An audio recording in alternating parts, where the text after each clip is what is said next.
Have we ever wondered what the world sounded like, the exact moment the divine left the earth? We look around us today, at the wars flashing on our screens, the confusion clouding our minds, and the endless greed in our systems, and we sigh. We whisper to ourselves, this is just Kali Yuga. It is what it is. We accept the chaos as our fate. But there was a specific moment in time when this silence fell. A moment when the balance tipped. The ancient scriptures tell us that Kali, the personification of the dark age, was already here, lurking at the borders of the world. But he was trembling. As long as Lord Krishna's lotus feet touched this soil, the darkness dared not enter. The light was too strong. But the moment Lord Krishna departed, the shield was lifted. Today, we are going to witness the aftermath of the Mahabharata, the era after the avatar. We will stand alongside the last great emperor as he confronts the demon of time. And most importantly, we are going to uncover ancient prophecies from the Srimad Bhagavatam that describe with terrifying accuracy the reality of our lives today. To understand where we are going, we must remember where we came from. If you have been with our channel for a while, we traveled together through the tragic destruction of the Yadava clan in our detailed breakdown of the Mosul Parv, linked right here. We saw how the greatest dynasty in history did not fall to an outside enemy, but weakened from within. They fell into internal conflict and ultimately destroyed themselves. This is the first lesson of the coming age: destruction begins from within.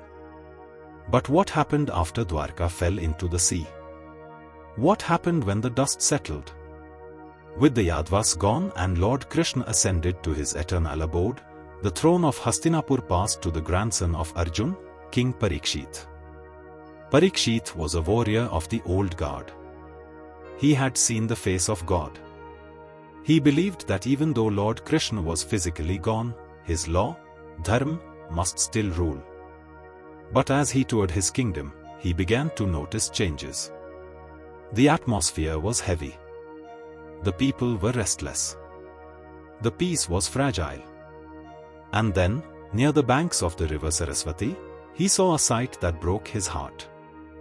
He saw a bull, white as a lotus. This was no ordinary animal. He was Dharma itself, righteousness personified. Yet he stood trembling in fear, resting on only one leg. Next to him was a cow, Bhumi Devi, Mother Earth, weeping, her eyes filled with tears because she felt abandoned by the Lord. Parikshit approached them with great reverence. The bull spoke, explaining the tragedy of time. He told the king that in the golden age, Satyayug, he stood on 4 strong legs. Satya, truthfulness. Daya, compassion and mercy. Tapa, austerity and self-discipline. And Shauch, cleanliness and purity. But as the ages passed through Treta and Dwapar, pride, attachment, and intoxication slowly shattered the first 3 legs. Now, at the dawn of this new age, only one leg remained to support the entire world, and that was truth. And then, Parikshit saw him. A man of dark complexion, dressed in royal robes like a king, but holding a club. He was beating the helpless bull, trying to break that final leg. This was Kali, the embodiment of the dark age itself. King Parikshit drew his sword and roared like a lion, ready to strike down this agent of evil and protect Dharma. But Kali was no warrior. He did not fight with honor.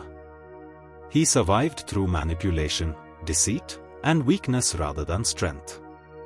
Kali immediately threw away his weapon and fell at the king's feet. He surrendered and begged for mercy. And because Parikshit was a king of the old Dharma, he was bound by a code: he could not kill a surrendered soul. So he spared him, but banished him instead.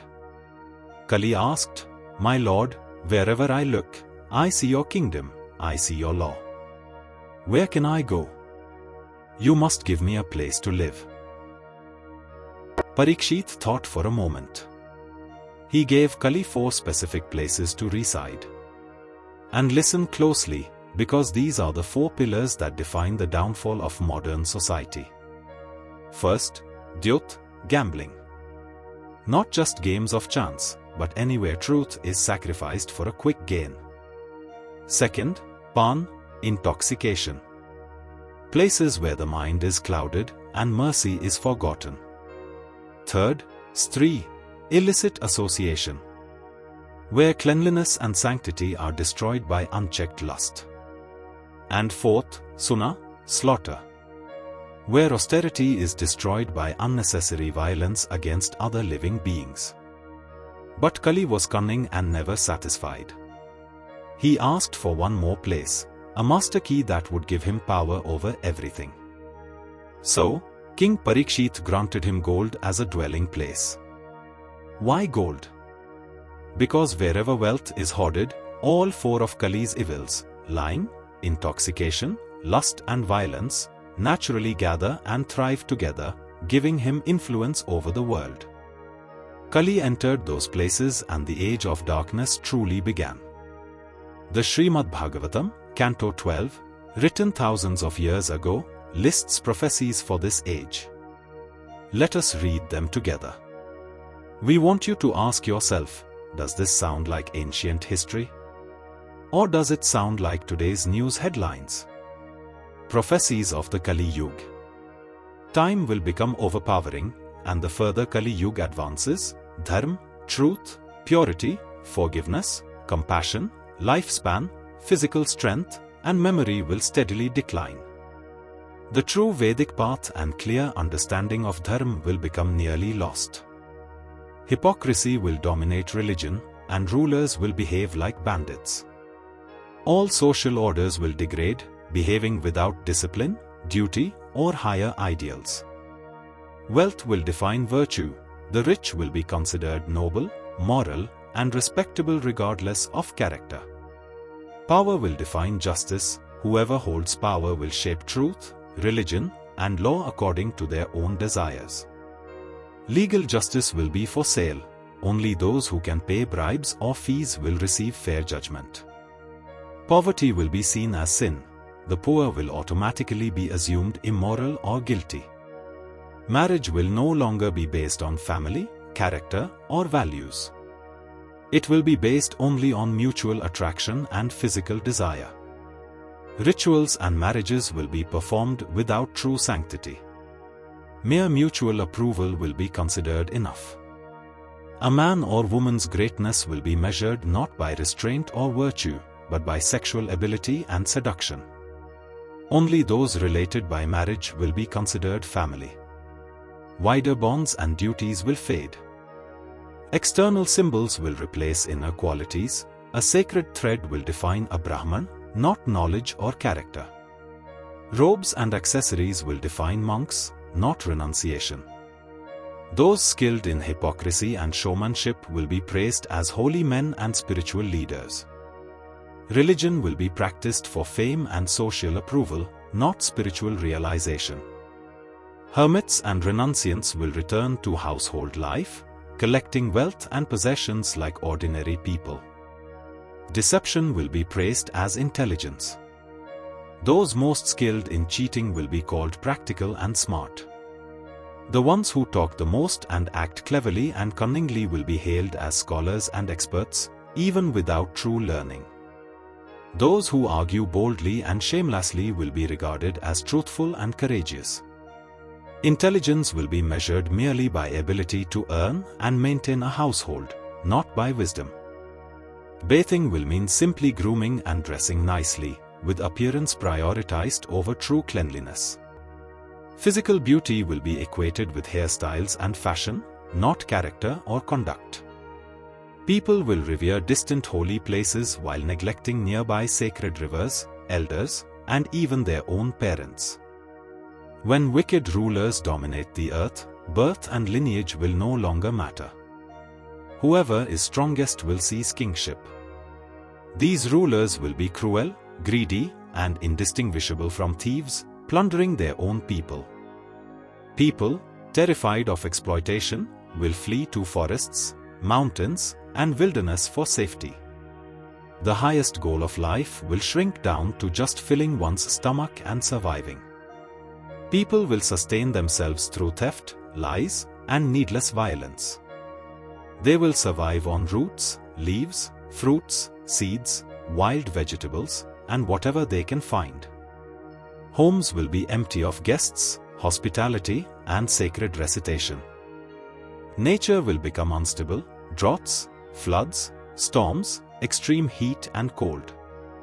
Crop failure and constant taxation will torment the populace.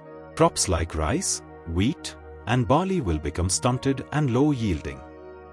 Forests will be dominated by small, thorny trees rather than large, generous ones. Clouds will flash lightning often but give little rain. Cows will become small and give very little milk. People will be burdened by hunger, thirst, anxiety, and incurable disease. Human lifespan will shrink, with many living only 20 to 30 years. Bodies will become smaller, weaker, and frequently ill. As Kali Yuga nears its end, human nature will become harsh, stubborn, and intolerable, focused mainly on burdened family life and sensual pleasure. And when darkness reaches its peak, the Lord will incarnate to restore dharma, reviving purity through the power of goodness. Despite all our medical advances, we see rising stress, mental health crisis, and the loss of focus. We have access to more information than ever before in history, yet our ability to remember it and retain wisdom is steadily fading. It feels heavy, doesn't it? It feels like we are trapped in a machine we cannot stop. But the sages who wrote these texts were compassionate. They did not just give us the diagnosis, they gave us the cure. They left a secret door open. In the Bhagavatam, it is said that although Kali Yuga is an ocean of faults, there is one great quality. In this age, we do not need to perform the difficult penances of the Satya Yuga that took hundreds of years. We do not need to perform the massive fire sacrifices of the Treta Yuga.